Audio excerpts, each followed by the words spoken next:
Hello and welcome to Pushing Faders, the podcast where we take a look into the world of broadcast sound. I'm Chris Eckford, and joining me for the very first show to discuss his career and more importantly his part in creating the standard for football coverage in England and then at the World Cup is Ian Rosam. After discovering an interest in audio at the age of 15, Ian went on to leave a degree in electrical engineering to start working as an audio assistant for the BBC in Cardiff, editing programmes on Radio 4 in Welsh. His time at the BBC was short-lived, however, and as a year later, Ian left to join Thames. After a brief sabbatical from his TV career, he then returned to broadcasting, this time with Anglia, and amongst other things working as a sound supervisor on the UK version of Fraggle Rock. Yes, if you know the theme tune, you're going to be humming it now. It was in 1992 that Ian and his business partner, fellow sound supervisor Robert Edwards, was drafted in by Sky to mix the football coverage on the newly formed Premier League. We discuss how Rob and Ian took inspiration from their work within light entertainment to bring a different style to football coverage for Sky, including more microphones around the pitch to focus on close ball coverage. Interestingly, I found this quote on YouTube from former head of Sky Sports Vic Wakeling, although the beginning has been clipped off. You start to hear the thump when a footballer kicked the ball. The introduction of the replay whoosh sound was another innovation the pair brought to the coverage, as well as being at the forefront of the move from mono to stereo to 5.1. Their work on Football with Sky, which was now seen to be the high bar for coverage across the broadcasting world, led Ian and Rob to being asked to develop an audio production plan for the World Cup in 2002, with HBS wanting to implement a standard which will bring uniformity to the coverage for World Cups going forward. So let's crack on with it and welcome Ian Rosam to the first episode of Pushing Faders. Ian, thanks for joining me. How are you? That's not a problem. You're all right, thank you. Good. All set down here in the south? Yeah, well, I'm all set here in the north as well. Just first of all, if you could talk about how you got into working in TV and how your career started, I guess. I think it's the classic case of the misspent youth at school, of being involved with the local bands and stuff like that, and getting bits of kit, and buying Studio Sound magazine at the age of 15 on the Surbiton railway station, and going, oh, that's interesting, and then getting a little tape recorder, and just mucking about with audio, really. Always doing that, providing PAs and going into that kind of thing. So I was doing A-levels, maths and physics, and thought I better go to university. So I went to Surrey University doing electronic and electrical engineering. Found out quite soon after 2 terms that wasn't quite what I wanted to do. So I wrote to the BBC, and they were taking people on, and I got an interview, even though I was very long-haired and I didn't wear a suit.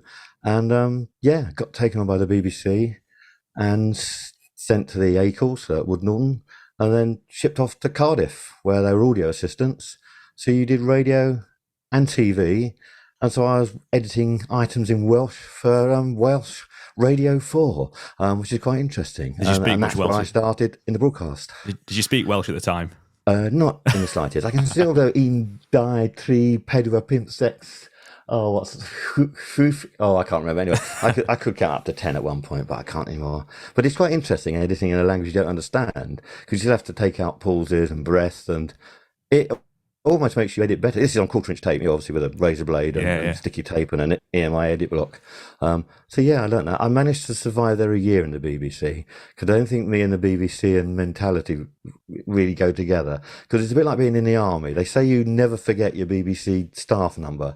Well, I don't think I remembered it from day one, so there wasn't much hope for me in that space. But that's just me being a kind of an anarchist, I think, and that. And so I left there and joined Thames in London for a salary increase of about 35% more, which was just like, wow.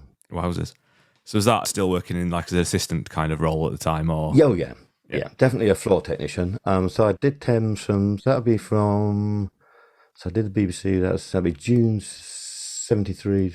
Yeah, so I joined Thames in like June 74, doing all the various programmes. I was based at Euston, which is their news programme, so we did a news programme every day, just being the floor op. Didn't even do gramophone at that point. And I volunteered to do everything, because it's great for experience. And Hamworth was their OB centre, and because Thames came out of ABC and rediffusion, the OB centre, if they needed extra people, would take people out of the studio. So I just did everything: dramas, like Miss World type stuff, everything on there. This is Your Life.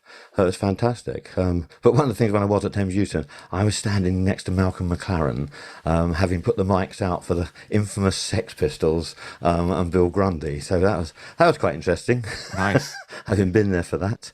And then because of a conversation in the TQ with Joan Shenton, presenter, who's Venezuelan, she said, "Oh, I got a gig with some friends of mine coming up at Dingwalls in Camden.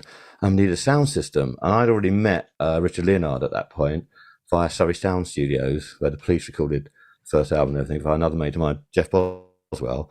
And I knew he had some kit because he was running discos and that. And we stuck a PA together for doing Dingwalls for this Latin American salsa band.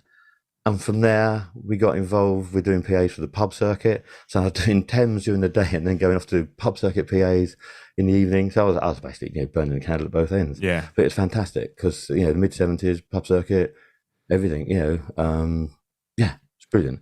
So I got to that point with Thames where I was suddenly offered a European tour with an American Christian artist. So I popped into the office and said, can I have a sabbatical for 4 weeks? They went, not really. So I chucked in a really good job at Thames and went on toured and did that for 3.5 years with a company called Sound Hire, which I owned with Richard Leonard at that point. It was making me ill on the road. So after about 3.5, 4 years, I came back into TV via Anglia on there. And Richard went on to bigger and greater things, doing things like the Three Tenors and Dame Kiri and stuff like that, doing big the operatic PAs with the Maya system that he brought in, rather than rock and roll and slamming around in 7.5-ton trucks around the motorways of Germany on there. And then I stayed at Anglia. When I was at Anglia, obviously TVS had won the franchise, and I applied to TVS, and they gave me a job, still at technician level in that respect. So I joined them about 4 weeks before they actually took over broadcasting. Right. On the 1st of January 82. Yeah, probably was. I went straight from sort of like senior floor op to pushing faders up and down. Right. Great learning curve. So TVS, we did everything, which is how we got involved. We're doing quiz shows, live kids programs. My first big show as a supervisor was Fraggle Rock, the UK version. All right, yeah. So remember my claim to fame. Remember the theme tune. Oh, so do I. I used to have my phone ring on my old Nokia, and you'd be doing jobs and it would ring, and everybody just go, "Is that Fraggle Rock?" I go, "Yeah." I go, "I love that." I said, "I was a sound supervisor, first 2 or 3 series on that." I went, "No, yeah."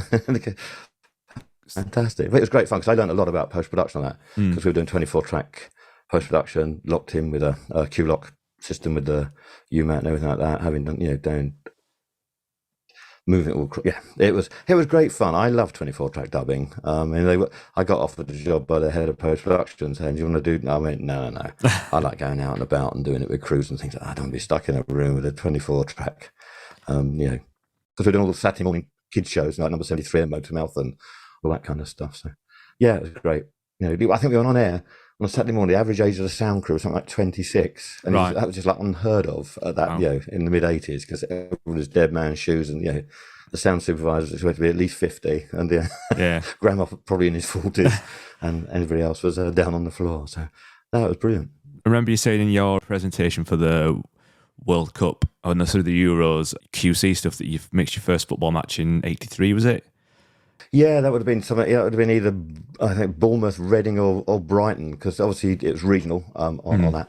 I had no idea what I was doing. I wouldn't have thought on that. And possibly a maximum of 4 or 5 mics. Yeah, I was going to say, and only one commentator. God, you just go. I don't know what mess I made of it, but. So you think it was only like maybe 4 or 5 mics at that point? Oh yeah, definitely. Yeah, we wouldn't have put out more than that. I mean, yeah. Yeah, that and an interview mic down a tunnel. I mean, that was it. And a main lip and a spare lip in a gantry. I mean, football grounds are so primitive. I mean, at Brighton, because the audio was done via BT and the video being a link. So you always had to wire up the block. I mean, on Brighton at the old was it Goldson ground, you always knew that the block could be found on top of the garages that were between you and the houses. So you get a ladder and pull it down and wire it up and everything. I mean, it's just such a different time now. How did you get involved when Sky took over the Premier League then? How did that come about? Well, that was to do with Tony Mills and Pat Mordecai. Sky must have had an idea. We don't know. We never got involved with the conversations. That they really wanted a different approach to sound supervisors and audio and sport. So Rob got, I think, approached by Sky and said, "Can you do football?" So Rob being Rob goes, "Of course we can do football." We were still working for TVS at that point, but we were hiring ourselves off of TVS out to other productions, and I was renting equipment from TVS, so I'd hire a single channel, single camera unit, and hire it out to people I knew. So it was part of the way we'd formed Video Sound Services a year before we lost the franchise, because I bought a company off the peg, and we renamed it. And then I say that was August '92, wasn't it, that the Premier League started, with Sheffield United versus Manchester United, which Rob did on a Saturday. So we started doing that. Because we were doing other stuff and we were still working for TVS, though they weren't making programs at that point because obviously they'd lost the franchise. So it was just like news and various bits and pieces going on. So we were trying to already get other work from outside, I say, by renting ourselves off TVS and then renting on. So Rob took the call, went up to Manchester and said, Sheffield, we could make a difference to this. And we did. I can't remember. I don't know whether it was Man City, the first game I mixed. I'm sure the first one I did was a Monday night. I haven't got a diary for our company. I haven't got any history of what it was like in that first 3 or 4 months of the Premiership that way. But it was mono. Rob had the idea of putting more mics around the pitch. So we had 5 on the near side, one of which was on camera 3 on the far side, 1 on each of the corners and 1 behind the goal. Yeah. So what's that, 11, something like that. So not like we gradually took. I mean, then the standard after a while became 13. Yeah. Because you split the middle of the other side. So it was so you're trying to get a ball kick that was even no matter where it was in the pitch. So it wasn't, you weren't getting near and far and all that kind of thing. Yeah. So we did that, and after about 3 weeks, I don't know, or it might have been 5 weeks. I can't remember. We got to. You've seen the archives, right? And you get that A53 Abacus flyback for the replays? Yeah. Right. So we're looking at this, Rob and I, we're going, it's not very LE, is it? Just flyback, whatever. And David Hill, Rupert Murdoch's right-hand man, was in charge at that point, and he came down to one of the games, and I said, you realise what, we do in light entertainment with that flyback? There'd be a trigger sound effect with it. I won't do the Australian accent because it's appalling. And he said, do something about it and bring it to me next week. So I went, all right. So that was a Sunday. So on the Monday, I was doing news dubbing. So I spent my lunch hour making a yeah. It could only be 2 seconds because the only volatile memory you could get at that point was an SPX 90 that could be triggered by a contact closure. So out of the Abacus, you could get a GPI closure, which I don't think we had a box at that point, but that got converted to a trigger that would do the Yamaha. So we used to load the whoosh off a cassette, a little Walkman cassette player, into the SPX 90, and it was triggered off when Chris Allen, the Vision Mixer, hit the Abacus. Yeah. So it went, and it's fantastic. So David Hill liked that. And one of the things, I'm sure I've spoken to people before, is if you're watching a match and it's not very interesting, because don't forget, most people watching the pub at that time, nobody really had Sky Football at home. It was all in the pub, we were all doing the thing. And you're watching like a really average match, say, I don't know, again, Sheffield United versus anybody else. And it's really boring, isn't it? And you're like chatting to your mate going, this is, blah, blah, what are you doing next week, blah, blah, blah, blah, blah.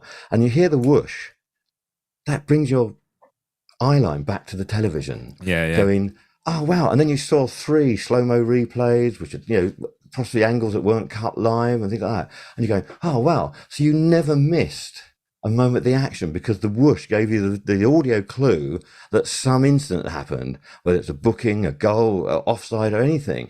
So it was quite interesting. So it did pull people into what was happening on the screen and what Sky were providing, which was a very different look to what ITV and BBC had been doing at that point in terms of their whole coverage. We gave the Vision Mixer a set of buttons. I think at that point we'd actually got like the first Akai samplers. The first one was SO1, and it was an S1000. So we put them. So we had a box that went into MIDI triggers. So if you hit what the crowd was, you got a crowd noise, to do with the numbers going tick tick tick, other things, foot frames, whatever. It was so basic, but that was the technology to mix football because the crowd that's on the back of the effects mics, you can just basically match as you go between them. So you've got no idea whether it's from the crowd or whether it's from the pitch mics because it's all just there. So you can get fantastic pitch kicks without having to worry about what the crowd effects are doing because it's all just the one mic. So I still love the mono sound of football because it's got such a. I mean, some of them are going off like cannon shots. Some of the some of the ball kicks, on that. So I still like very much that the ball kicks are paramount in terms of covering football because. Yeah. That is the PlayStation generation, FIFA, and you had a host, you had bells and whistles. Yeah. So we basically brought quiz show technology into sport, which nobody had ever done before. It's interesting what you were saying about the mixing in mono, because one of the things I've always been conscious about is obviously when you're mixing in 5-1, the louder the ball kick, the more mono it makes your centre, your left right.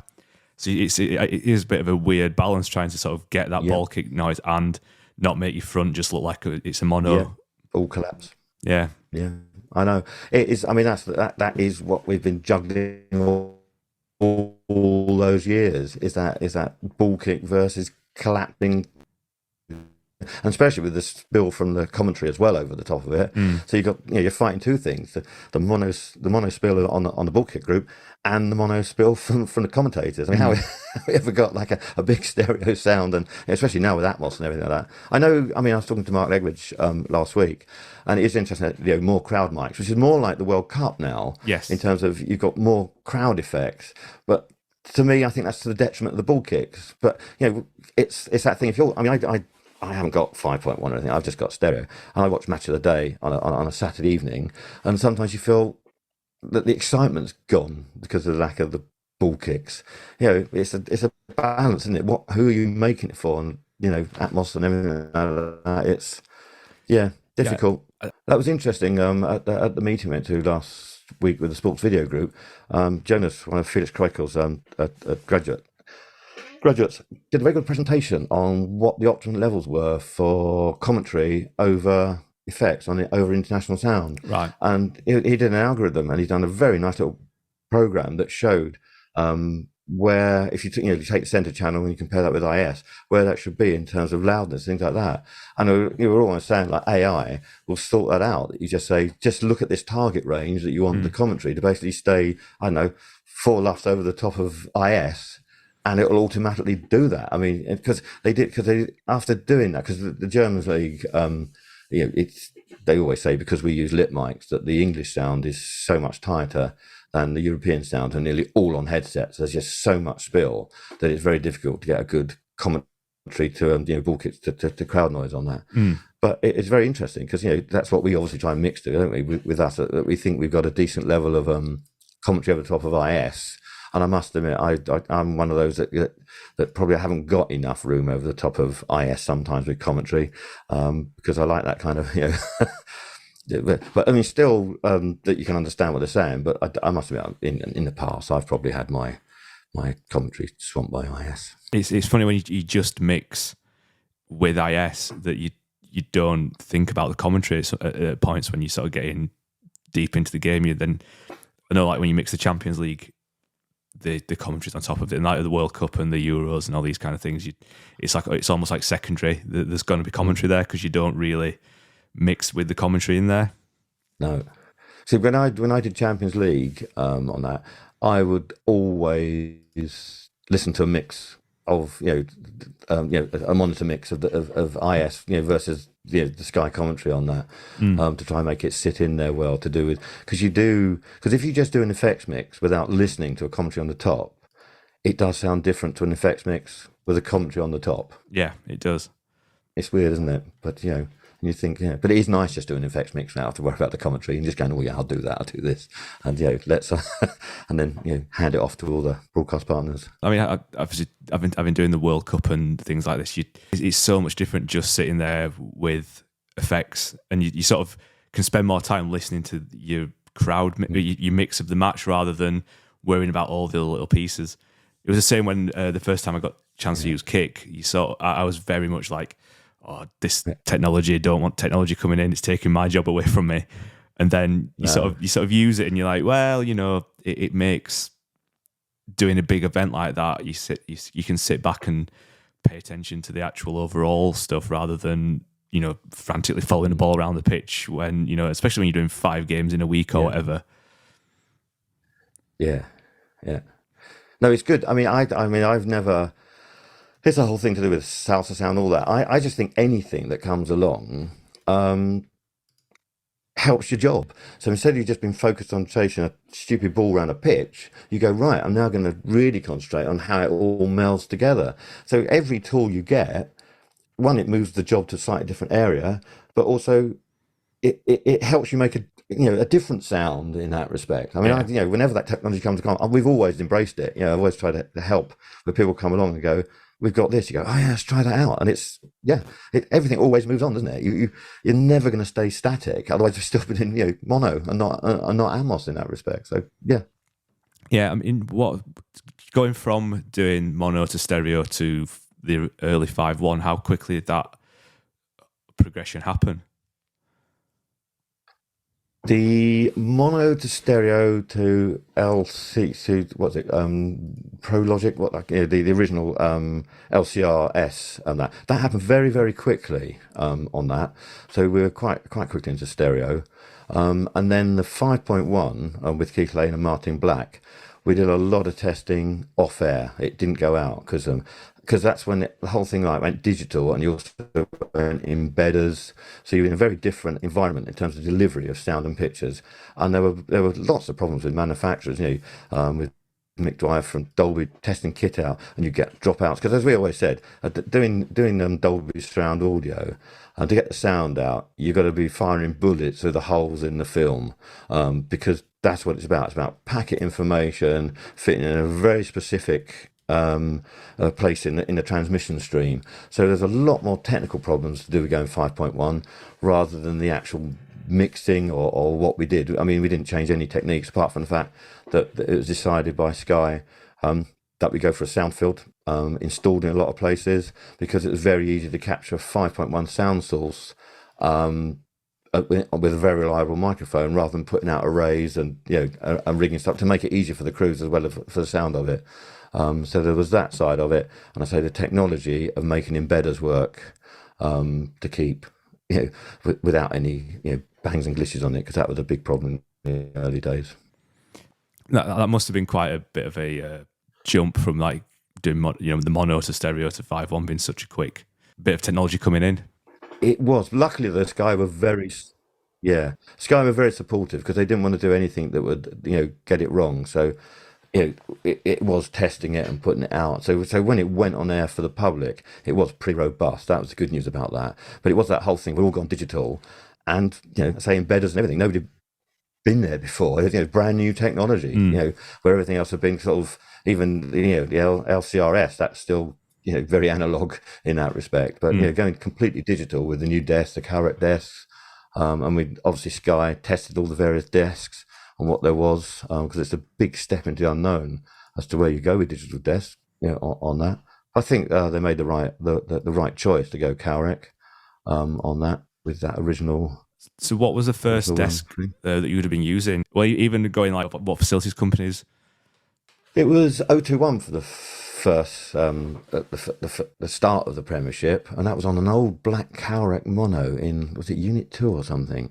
So it was well near the end of its life, because it must have been built in the mid 60s, I would have thought, when ATV owned that. It's a very old truck, but it was perfect for football, because we only had the 12 mics and the stereo and a couple of commentators. There was nothing like today with onboard camera mics and and audio follow video.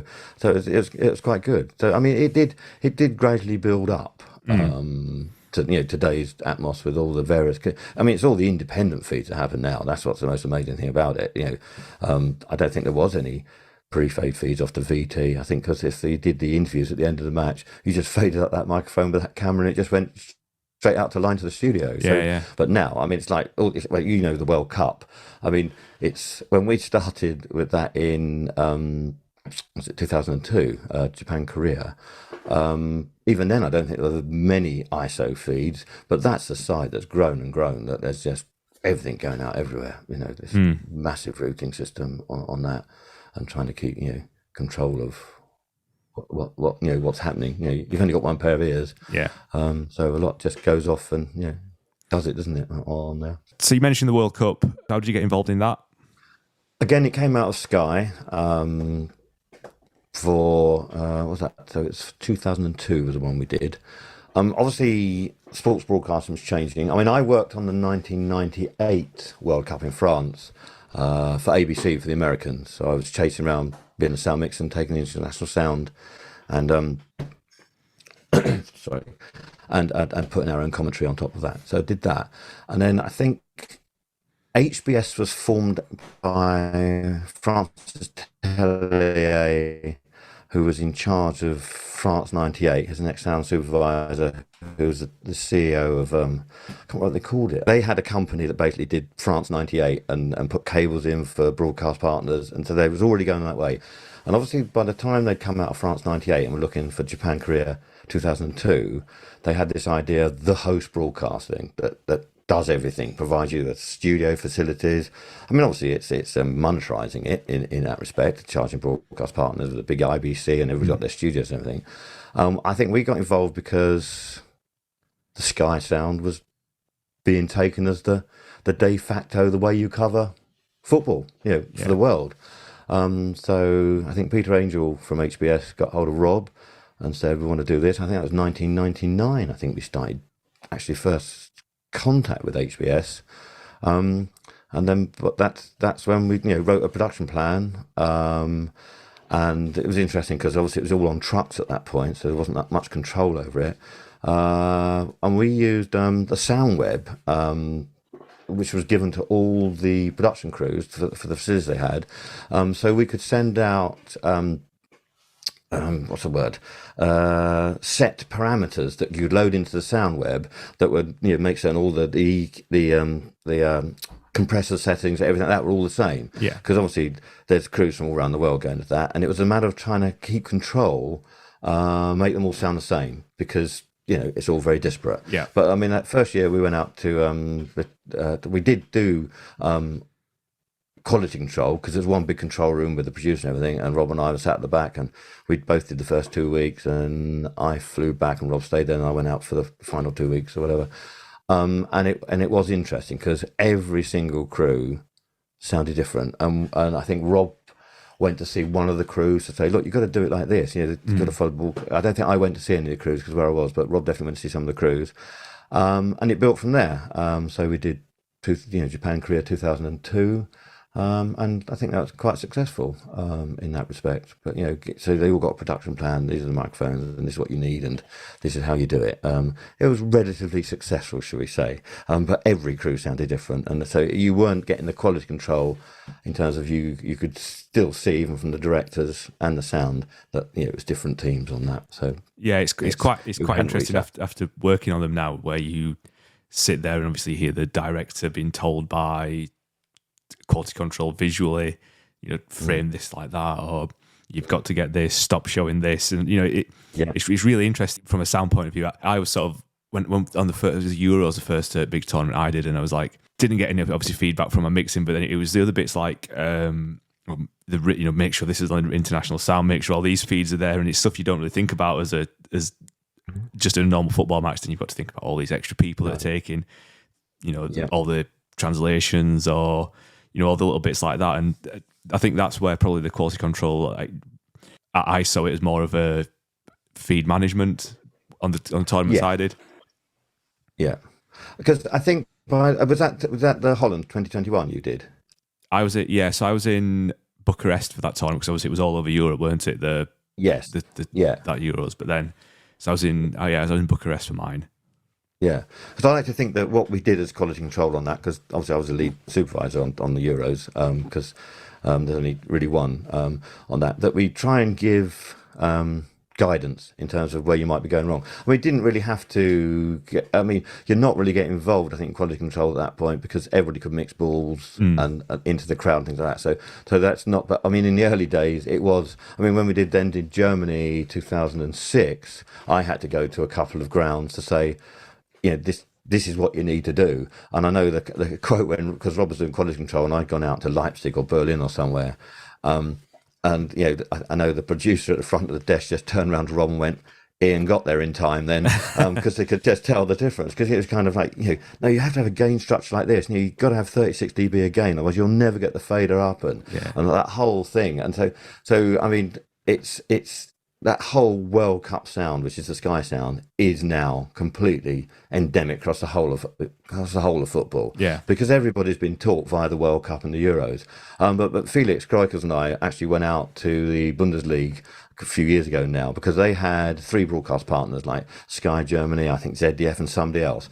And all the sound supervisors want to do it differently, with like commentary left and right, commentary in the middle, ball kicks left and right, but not, I mean, and it was just a mess. So Sportscast, the people who actually are the main production company for it, got all the sound supervisors who did the Bundesliga with Felix and I at Larvo, and we had a multi-track, and we took them through the whole thing about why you put the ball there, why you put commentary there, why you do that, because you couldn't have trucks, turning up and going, we need to format this because it's ZDF doing it, and if they're both on site at the same time, obviously, complete mess. There is now a de facto way of doing football sound. I mean, in that. Where take audio follow video with the steady cams, all that sort of stuff. I mean, the World Cup is you're going back to what you were saying. It's very complicated in terms of, it isn't just mixing the match. You've got to think like, I've got the radio IS ups at that point because radio are going to do that. That feeds into that mix, which is doing, going into that mix, which I can't pull that one out because that's doing that. So it's you really have to think. It's not because I think some sound supervisors just turned up and going, I'm just mixing a football match.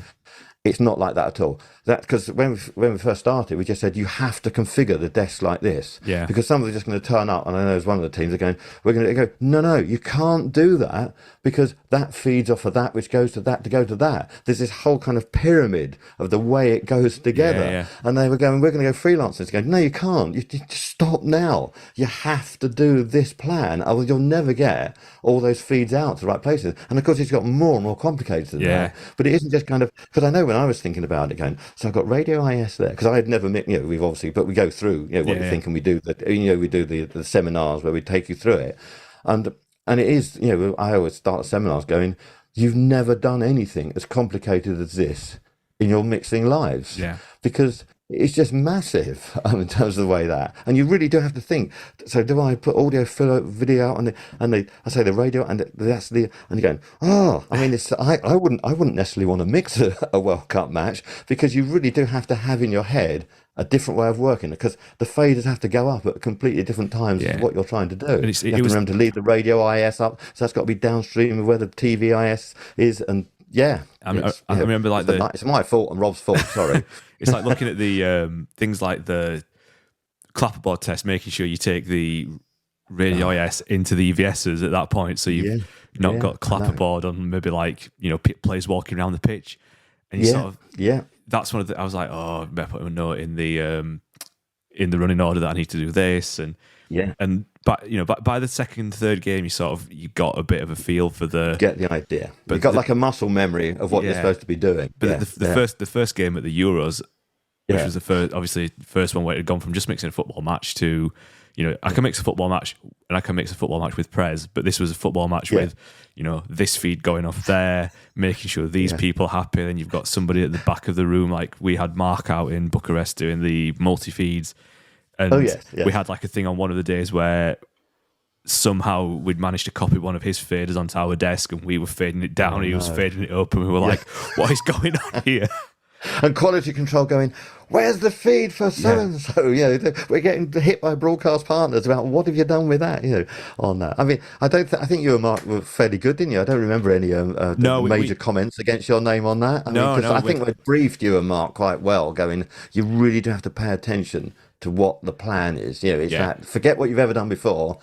This is a different way of mixing football in that respect. Yeah, and I think I went into it sort of wanted to do it right, if that makes sense. Like, that's when I saw the paperwork, I was like, this is a lot of information. Jesus, what is going on here? And then once I got there, I was like, it's not actually as the paperwork gives you all this information, but at least you can sort of look at the desk and think, actually, it's not quite as big as the paperwork looks, but it's because the paperwork's got all of the individual feeds. But you might have one fader that feeds 3 of those feeds. If that makes sense. Like you look at it like that, and then instead of it being like all of these separate outgoing feeds, you look at it and think, actually, I've got maybe 4 or 5 main feeds, and then there's other bits going on. And then obviously at the World Cup, you've got a totally different set of people doing the multi-feed interviews and everything like Yes. that. So actually, I found the World Cup an easier job to do than the Euros because you're just doing a match with a little bit of VTs going out and especially where like I know it's something that really baffles me, but the fact that we'd got just one fader for all 4 lines of the EVS because it was all audio follow video for those as well. Yeah. And I was sat there thinking, I've just got 2 faders for 4 EVSs. All right. And then you're sort of getting grief from production because they're like going, oh yeah, I'd do it all for you. I just fade up, you just fade up that and I cut all the EVSs or I cut all the cameras. But it has to be, otherwise it would just be so complicated. I mean, that's an easy. It's making technology work to achieve what we have to deliver for the broadcast partners. That's the thing. I mean, because we always think where we're sitting there in production control, we are taking the role of a broadcast partner. So we're going, right, what haven't we got as a broadcast partner? Oh, we haven't got the ISO of camera 50. I don't know anything. So you're there going to try and get it, so because the broadcast partners will phone up instantly. I mean, because one, they're paying for it. So if they're not getting it, they're going, we're not going to pay the bill at the end of the day if you're there. So you have to be very aware that there's a lot of money involved at the end of the day, and it is the biggest broadcast in the world doing the World Cup. I mean, going back to the multi feeds, and I'd sooner mix and match than doing the multi feeds. Because the multi feeds, there's just I mean, some people still never grasp what multi feeds was about, and we're always calling through to them going, you realise your interview camera with the German has it got any audio on it, or it's got the wrong audio? I mean, you have to get into a mindset when you're doing the major host broadcasting. You have to get away from the mindset of you're a broadcaster and get into what feeds am I providing and am I providing them properly, and which is you're almost like a recordist rather than a sound supervisor. So mixing the match is almost like only half the work. The other half is understanding how it all goes together, and what people expect of you. It is a different mindset that you have to get into if you're doing that. And so we give those seminars and try and explain, and you still get, when you get on site, you're still going, now I know what you meant when you said that'll be something you need to think about. It feels that sometimes like the match coverage is secondary to the other things that goes off. And, 'cause especially with things, especially the World Cup where you've got, Kick helping you out and you've got, a chance to, but by the end of the first week you've done like 4 or 5 games and you've got a rough idea what your ground sounds like and what you need to do to change stuff up.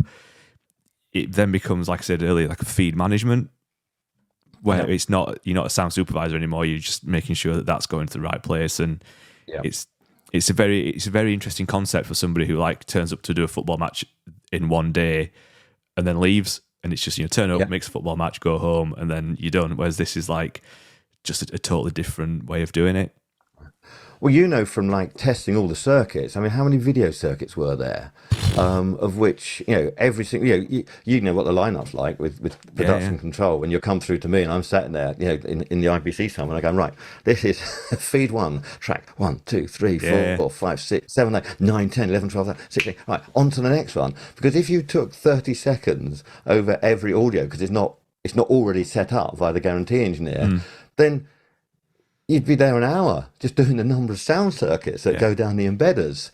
I know it's got different to do with going into the 5.0 Atmos control rooms where it's all via a MADI stream. Yeah. But there is so many circuits, because you remember in the Euros we had that problem with, it wasn't on your truck, was it the Z bit? There was a problem with the Z bit, so you're getting little clicks every now and again. Right. And you're going, oh my goodness. And I only found out about the Z bit last week talking to Bill Foster of the AES, that the Z bit is something to do with using the AES. AES, it's a 2-channel system, isn't it?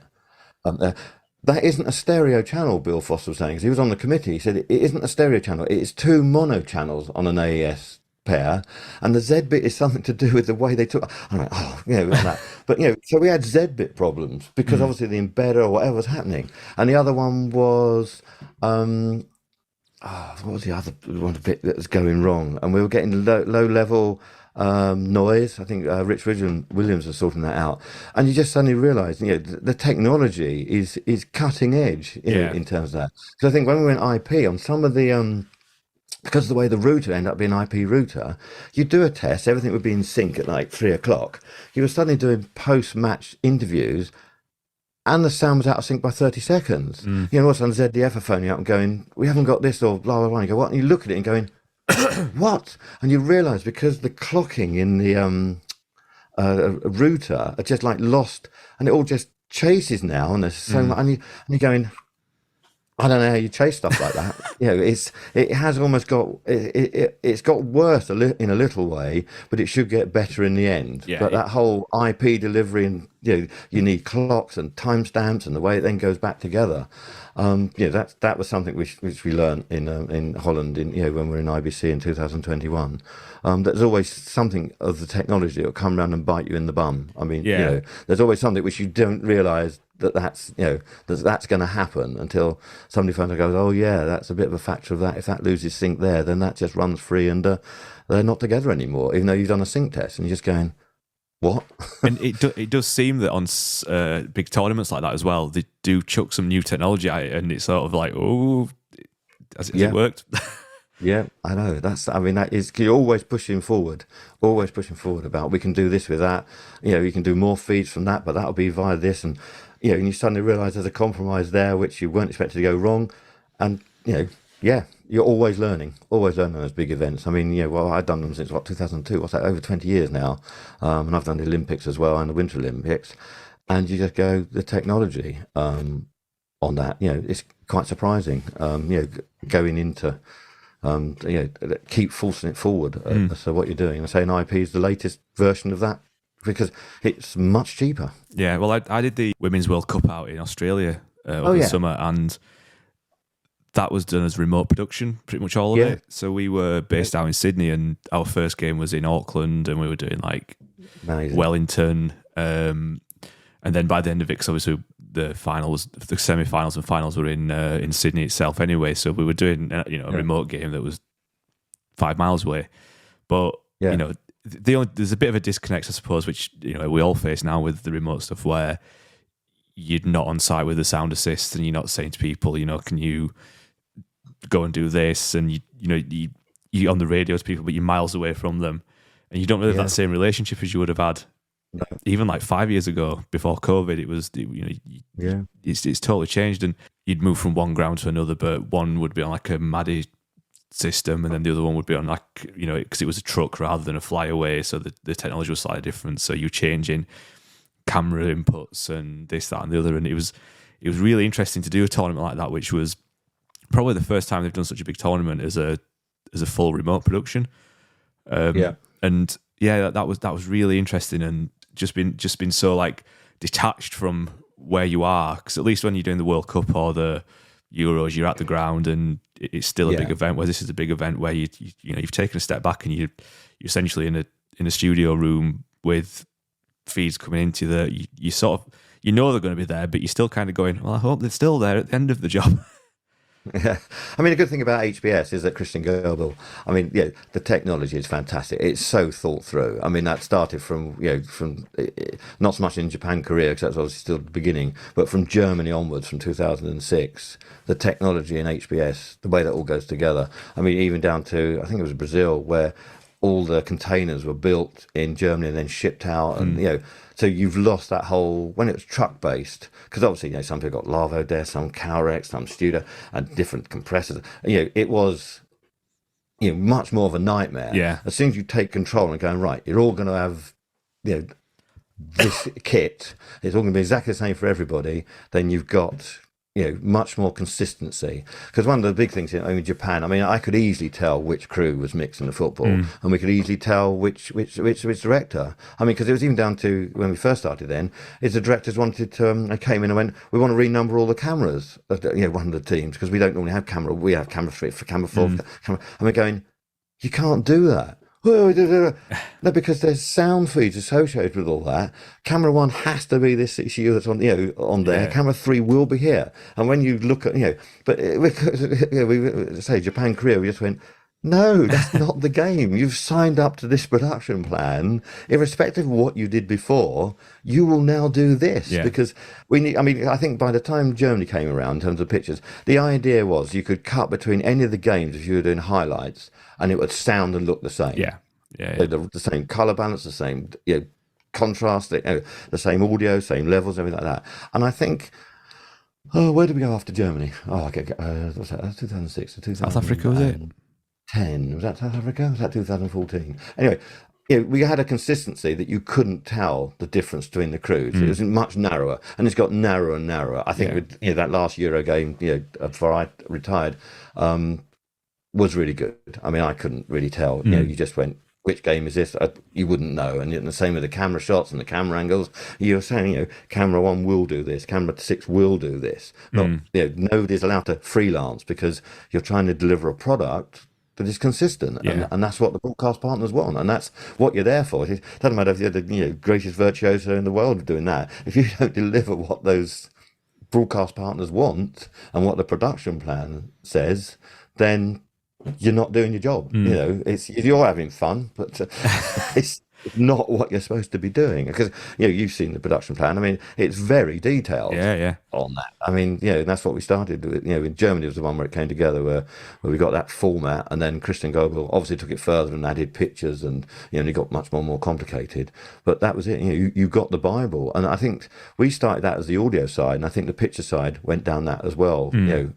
On all of that, because you suddenly realised it was a document that said, this is the Bible, as it was called. This is how you do it, and this is, and you will do it. Not kind of, this isn't a guide. This is a plan. A plan being, you will follow the plan.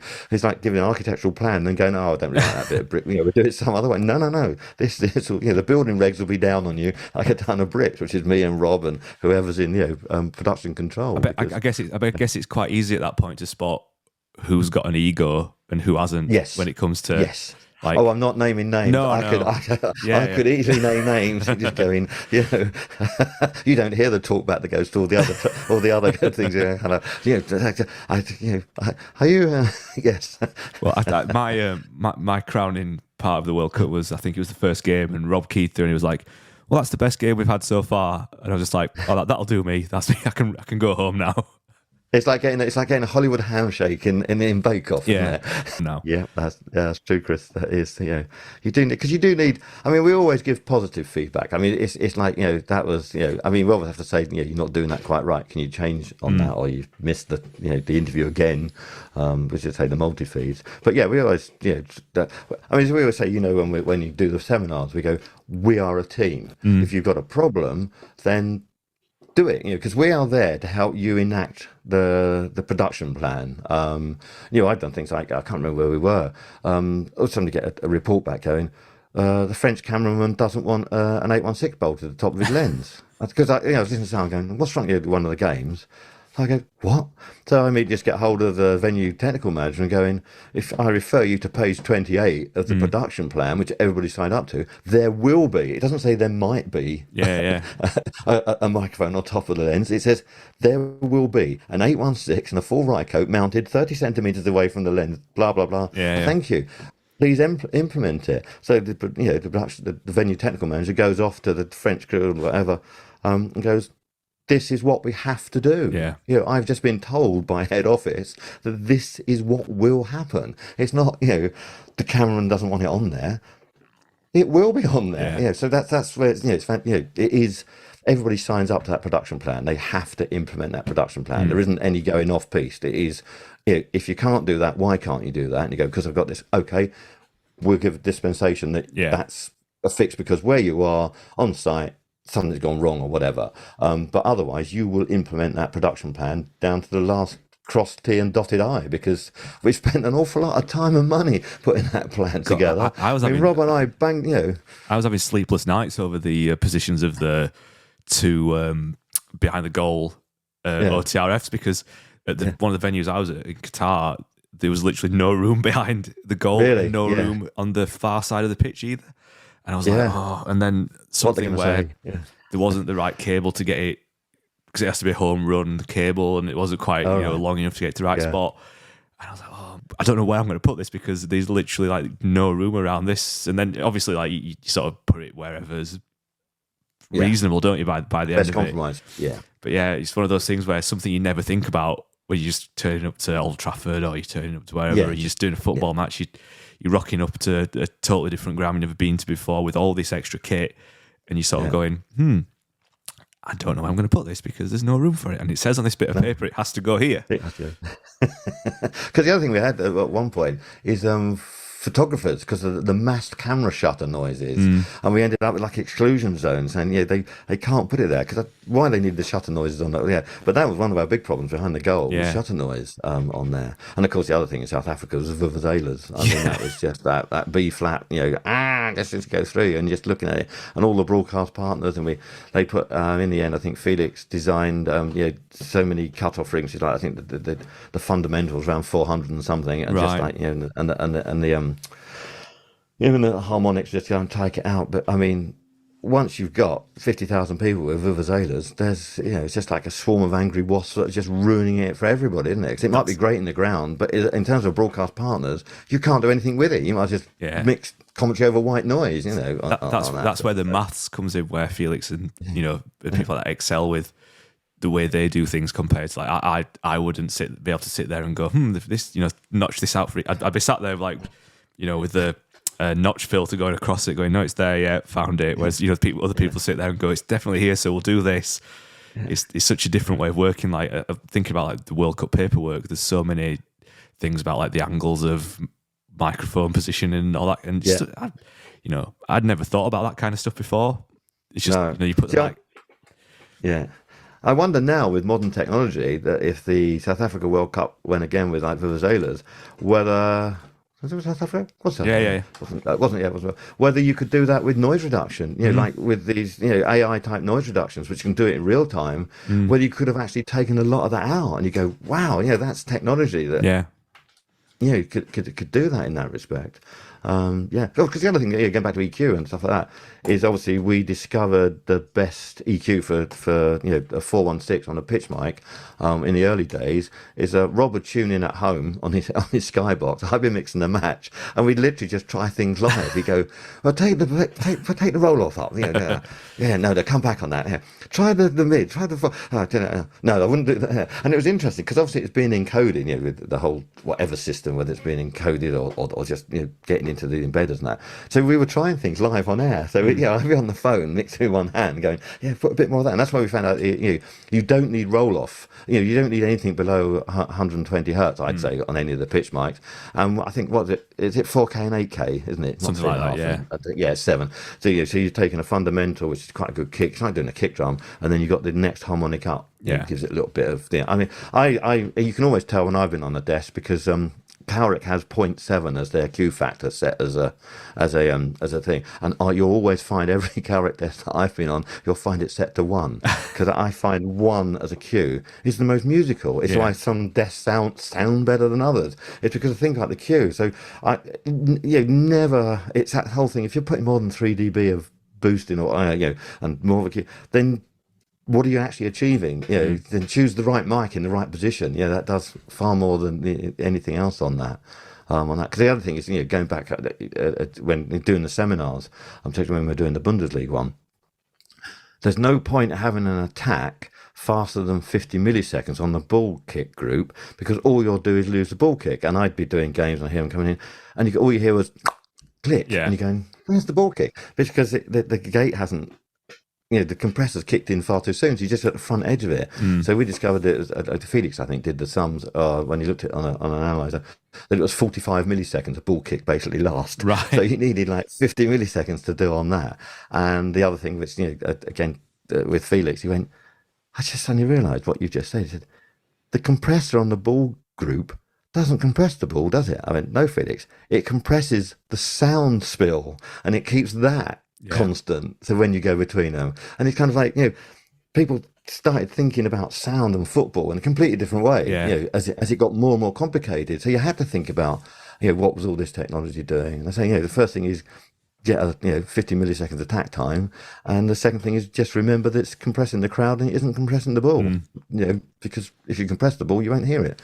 On there. So a lot of people have learned a lot of things about from football, and don't use multi-band compressors on a crowd, because a multi-band compressor, you don't need it, because it's just basically white noise a crowd. And if you try and use multi-band compressors to try and achieve an effect, you're just going to completely ruin the crowd. Yeah, I think I don't know. I think I keep it quite minimal, the EQ on a crowd, just because it's quite a natural something. It's a natural sound, isn't it? So it's you sort of want you want that from it. And I think that's one of the with immersive stuff now as well. You've obviously got so much crowd noise and available to you that you don't really want to do too much to it, really. Else you're going to ruin the idea of having that crowd all around you.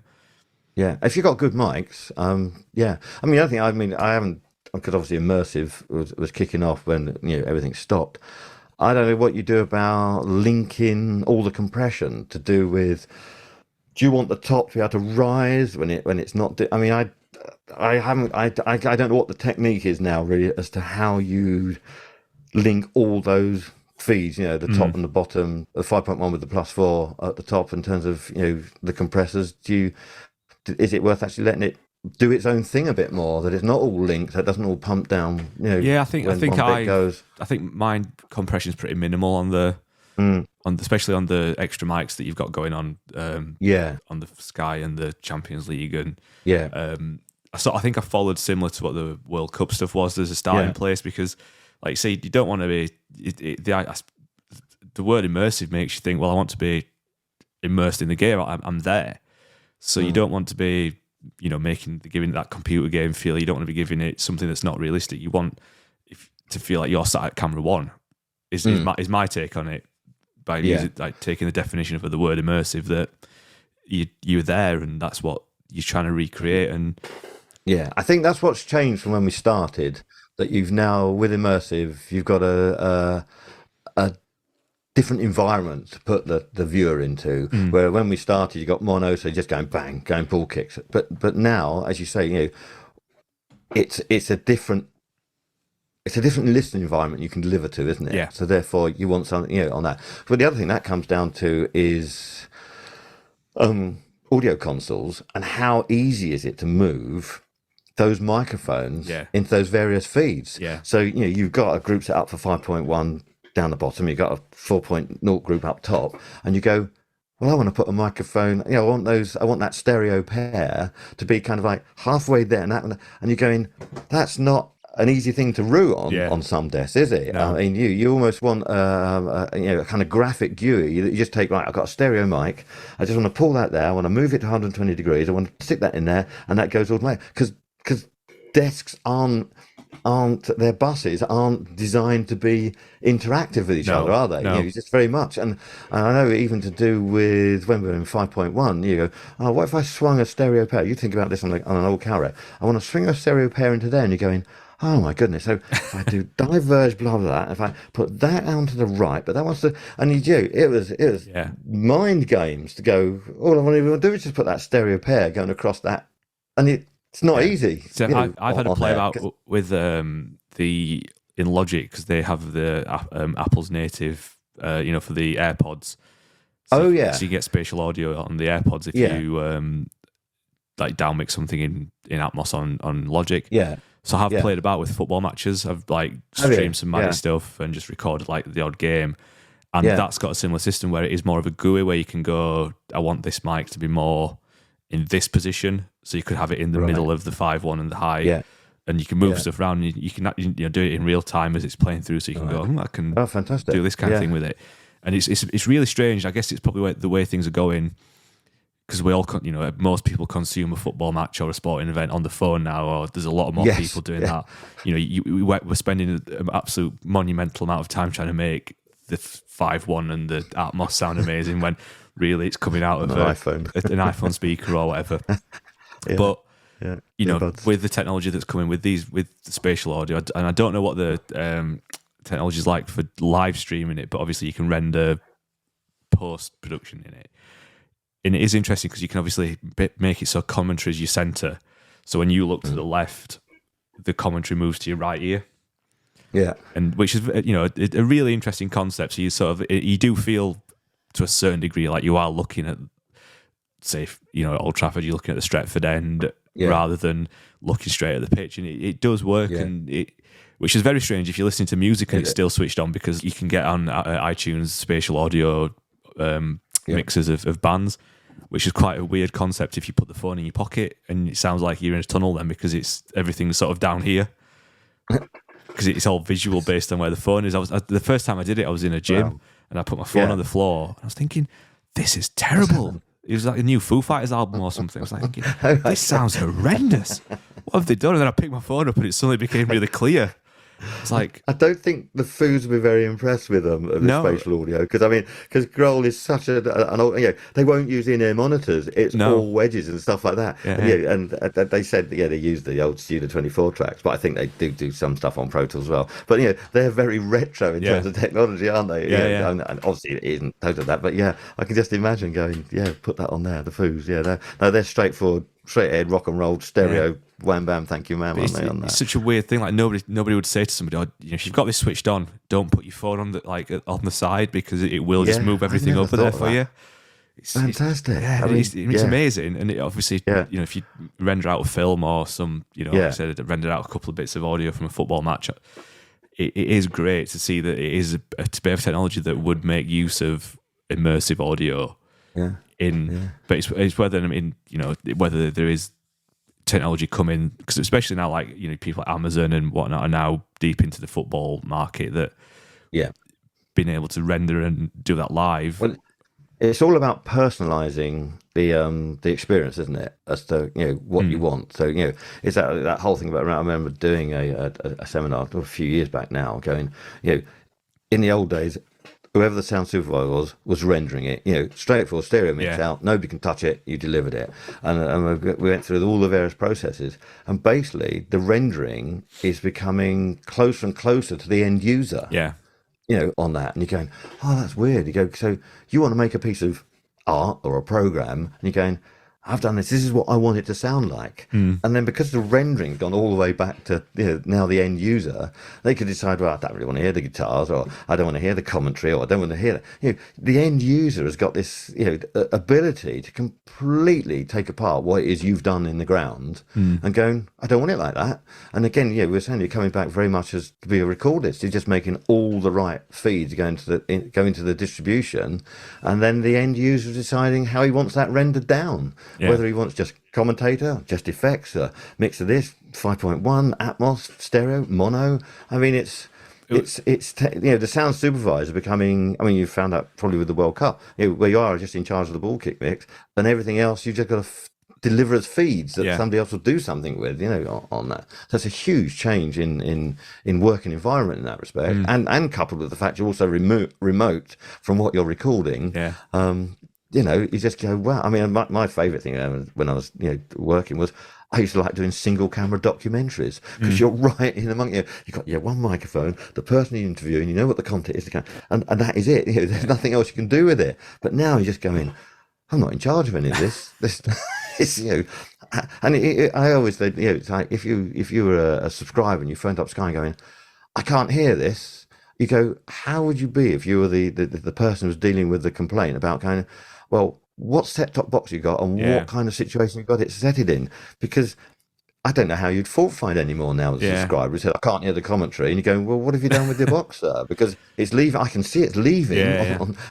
But whether you're listening to it or not, because I think that's when we first went digital. My quote was, I can hear it in the truck because of clocking, by pulling it back in, and I know it works.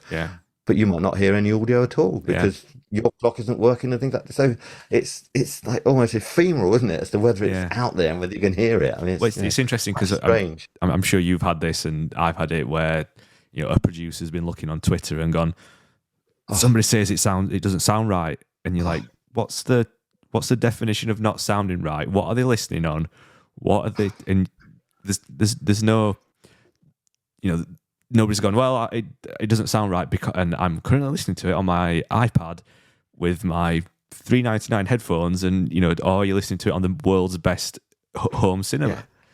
I know it's. We've had that with with certain producers phoning up from home going, this doesn't sound right. And you're going, but you think like smart TVs, you've normally got like environments you can put the audio into, haven't you? Yeah, There's so many. You go, how do you know the kids haven't been on there, playing with that beforehand? You come in and just put the match up, and it's all anywhere, isn't it? I mean, it's just. It's impossible. There's so many parameters that can go wrong. And the person who gets it in the neck is the sound supervisor at the sharp end going, this doesn't sound any good. Well, from where I'm sitting, and you get somebody else coming into the room, you get the unit manager coming and going, tell me what's wrong with this, And then you go, sounds good to me. I go, well, downstream, somebody somewhere is going, this sounds crap, And you're going, and you don't get the next job because they've gone, well, he's no good at that. I listened to his mixes and it's complete and utter rubbish. And you're going, it's been mangled through so many processes before it gets to that point.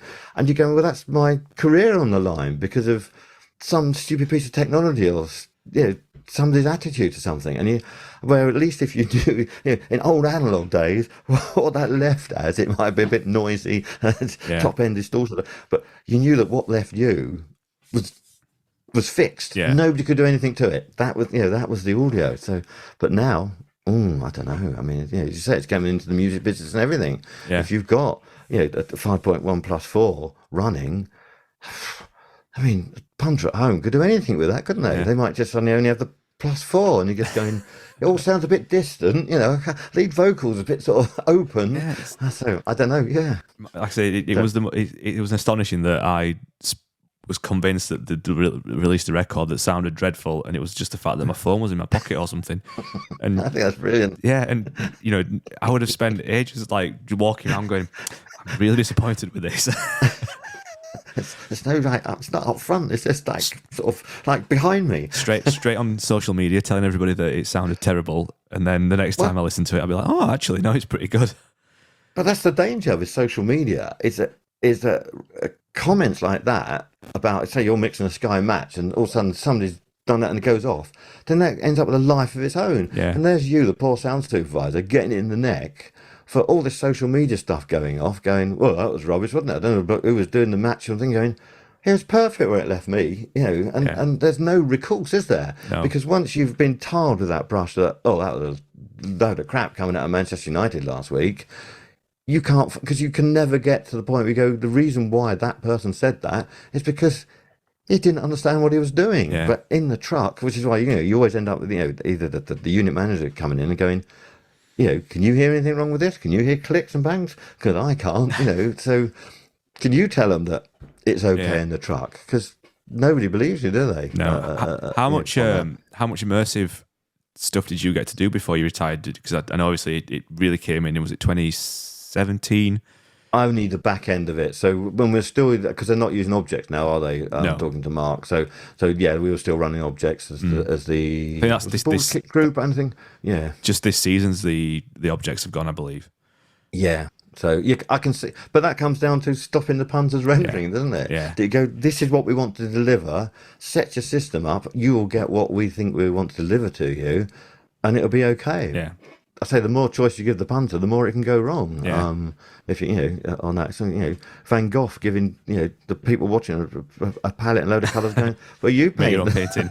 You paint the bloody daffodils whatever you want. I mean, I don't know, it's weird, isn't it? Yeah, it is. It's one of those things where you think to yourself, well, why am I doing it if somebody can then go and just take it apart and redo it for you? I know, obviously, like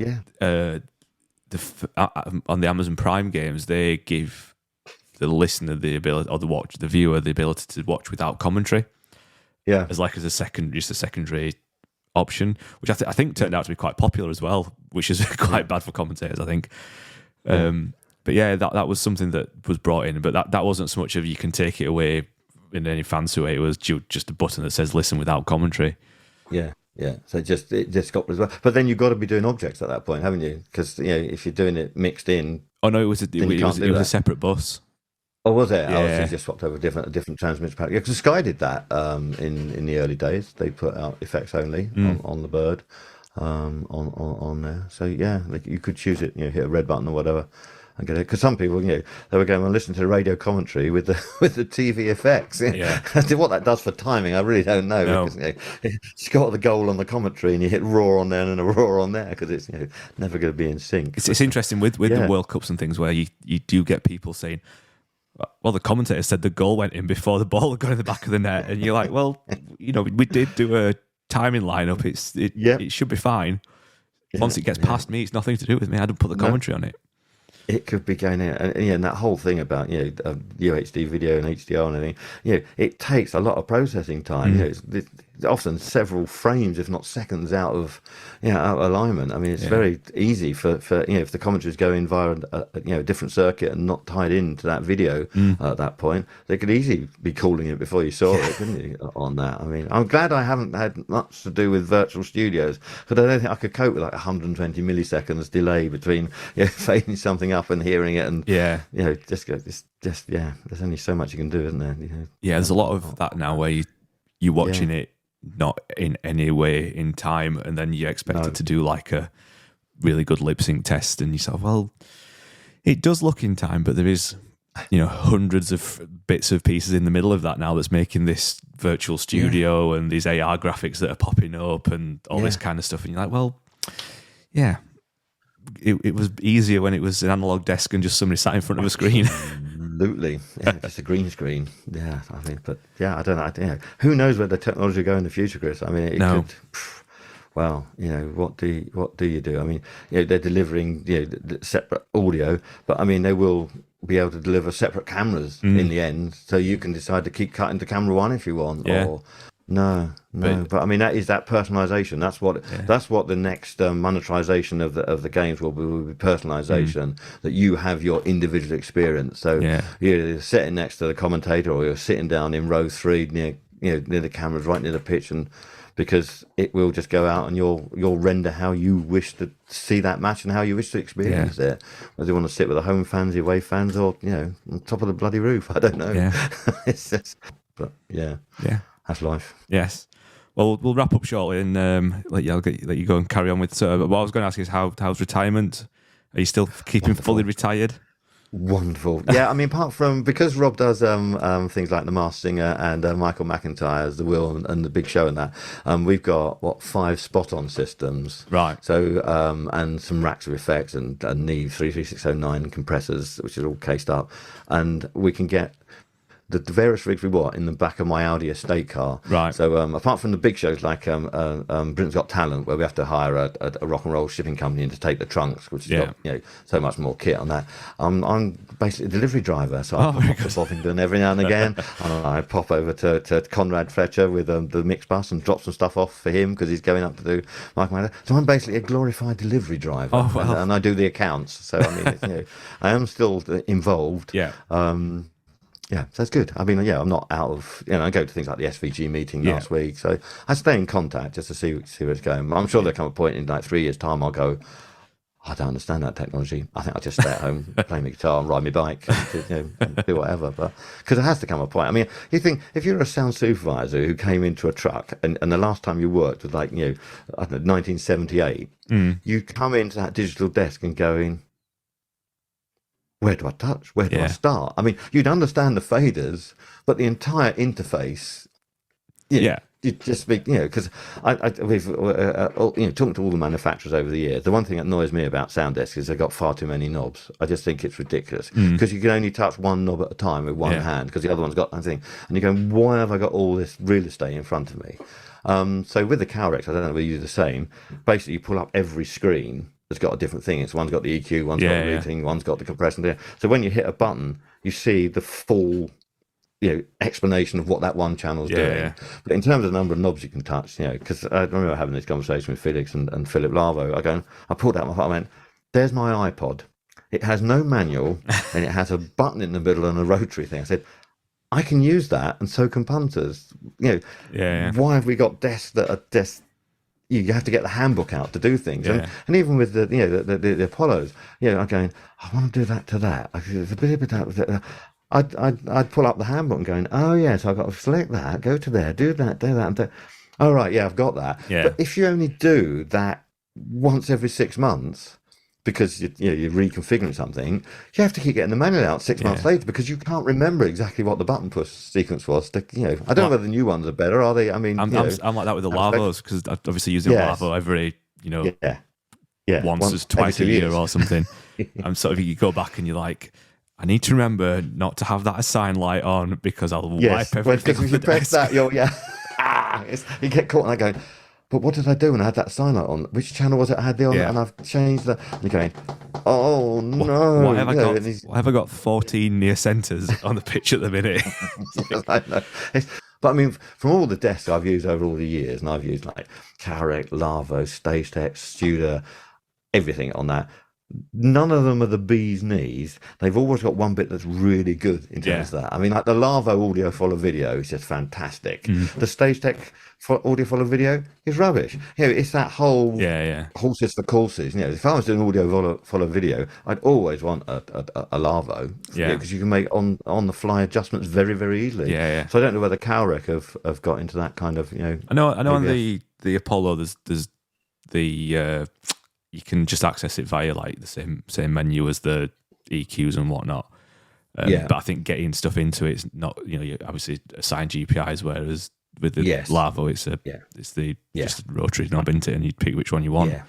That's what it's interesting that because I always a Lavo is like an engineer's desk, so you can they're a great bit of kit. You can get especially for things like the World Cup where everything has to be sort of the same spec and the same whatnot. It's fantastic, but I still find walking up to a Calrec, if the desk was blank, you'd get it going quicker than the Lavo. Yeah, I think you're right. I think I don't know whether that's just because we're British and we're just used to that whole thing. But I mean, I get very confused with the Studer because that Studer got that ability to move all the faders left, right. To do with you hit that button and you're going. Oh, so I love the very first desk. So when I was at Televideo, the first desk, the first Calrec I used was an M2. Oh yeah. Which is only like a 16-channel one, but then little Graham's desk we called them. And then it was in one of our little Vario van things, and then I moved on to the Studer 9 or 8, whichever it was. And I loved it because obviously it was the first digital desk that I'd used, and it was like, you could like call this, I just get straight into it and used to love like making it work and do look. And then the first time I used the Calrec, I was like, this is so easy because obviously the routing in the Studer is so much more complicated. Everything's like there's random stuff on the desk, like you say, where you can put your elbow down and change the fader from the actual fader to its aux, and you're like, you don't need that. No, especially on the broadcast desk. Because the other thing about the Studer is it is I/O based in terms of if you've chosen that channel, then that channel is the priority kind of thing, isn't it? Everything revolves around that channel. So if you drop that off, you lose all the parameters that are associated with that channel. If you change like what the input number you want, and then you're just going, I really don't need that as a sound supervisor. I've got that set up. I just want to change what my DSP is. And you've just trashed all the stuff that I've just set up because it's tricky little things like if you leave something faded up and delete it off the desk, it stays faded up because it's faded up in the DSP. And you're like, I know. That's just such a weird concept. Because then you go, well, how do I get back that I can get rid of that? I mean, the one thing I hate is inheriting another sound supervisor's desk if you're having to go in and do it because you got no idea of how. I mean, I've done that, and because on the Calrec, I mean, you have to look at everything like on the fader table. There's lots of little things in the little square video box on that, and I hadn't missed. And the fader had been. I can't remember. There's a difference between cloning and thing. And I was doing it on one channel, but the other channel was, and he's going, this is so frustrating.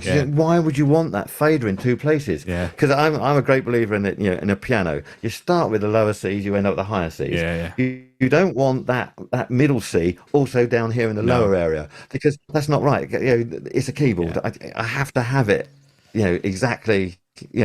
That I know that the effects mics are there, the things there, it comes up and it's all in groups. As soon as you start cloning a fader, you go, well, I need that because sometimes no. If you can't do, you don't. And I need that piano. I know where I am. That middle C is always there, and where that is. And when people move it about, again, no, I can't cope with that. It doesn't sort of suit my style. Yeah, You know, yeah. it has to. You know, you've got a group of that and a group of this and that, and you can always do it if you put your hands in the right place. Yeah. I don't, you know, I know it sounds easy to say, well, I've cloned that fader, it's also there, but when you make a mistake, you've got a different muscle memory to go, where is that Yeah, feed? yeah.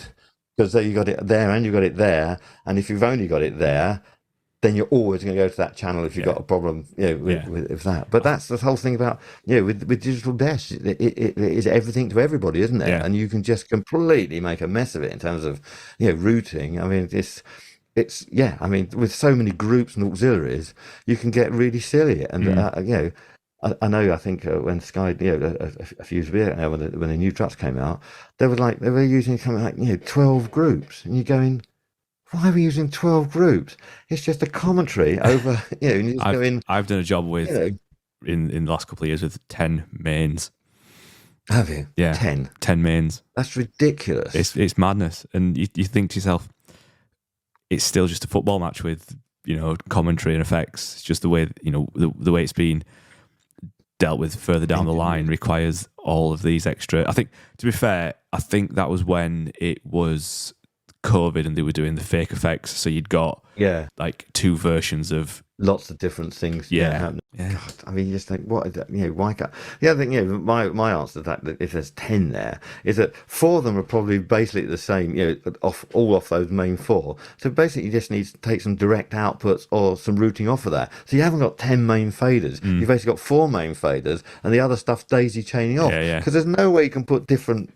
Do you know what I mean? It's what can you do? You know, you might cope with 4 mixers, and all the others must just be either time delayed or have something else fed into them. I don't know, but it just seems to me that, you know, the idea of direct outputs and some pre-fades would probably get out of the way of 10 main mixes, because it'll be available, you know, as a sub mix or something else. Because you think, I want to unroot that, so you got to unroot like 10 10 master buttons, and you're going, no, that's not, you know, that's not good news for if anything goes wrong. I'll be there going, One final question, because it's quite an important one as well. All the years on the road, did you have a favourite service station?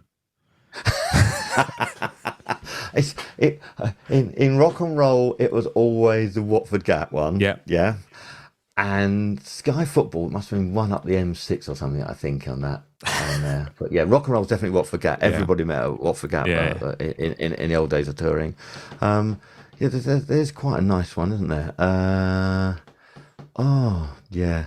No, Watford Gap. We'll forget TV that, but we'll go Watford Gap, rock and roll. Oh, it's just, it's one of those things I was thinking about last night. I was like, I was coming back up the A1 and thinking, there's no good services on the A1. But then, obviously, working in TV, I was like, I do have favourite service stations. So the one going up the M40, the farm shop one. There's the farm shop one at the M. Oh, the one in that is fantastic. The one up in Cumbria, that's really good. Yeah, well, there's one in Gloucester as well, isn't there? Is there? Yes, because they did. I've stayed at the one in when I did the Tour of Britain cycling. Yeah, we stayed at the one up in Cumbria on there, and that is a really nice service station. Yeah, they've got a duck pond and everything. I mean, it's lovely. Yeah, no, that's got my vote. Yeah, good. We'll go with that then. Well, thanks very much for chatting then today. Excellent, Chris. Good luck with all the other people that you're going to haul in. I mean, you've got all the names and frames, and you need to put them in. So. Yeah, and looking forward to using this to pass up some time not watching daytime TV when I'm not working. So yeah, you don't want to. Never put the TV on before 7 o'clock in the evening. That's my rule. I think most of the time now it's never put the TV on. This is what I try to avoid. Well, big thanks to Ian for that, and we will be back in a couple of weeks with another episode. Until then, like and subscribe and all that kind of thing. And thanks for listening.